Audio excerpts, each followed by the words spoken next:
Iron ডোমের প্রতিরক্ষা ভেদ করে ইসরায়েলের সামরিক সদর দপ্তরের কাছে নজিরবিহীন ক্ষেপণাস্ত্র হামলা চালিয়েছে ইরান। শনিবার ইরান থেকে ছোড়া হয় একাধিক ব্যালিস্টিক ক্ষেপণাস্ত্র।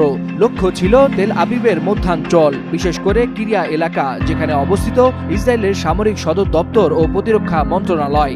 এই হামলা ছিল ইরানি ভূখণ্ডে ইসরায়েলি অভিযানের পাল্টা জবাব। ইরান থেকে ছোড়া এসব মিসাইলের অনেকাংশ প্রতিহত করে ইসরায়েলের আকাশ প্রতিরক্ষা ব্যবস্থা আয়রন ডোম। তবে কয়েকটি ক্ষেপণাস্ত্র প্রতিরক্ষা ব্যবস্থা ভেদ করতে সফল হয়, যার ফলে ব্যাপক ক্ষয়ক্ষতির শিকার হয় তেল আবিব। 19 সেকেন্ডের এক ভিডিও ক্লিপে দেখা যায় ইসরায়েলের আয়রন ডোম একটি ইরানি ক্ষেপণাস্ত্রকে বাধা দেওয়ার চেষ্টা করছে।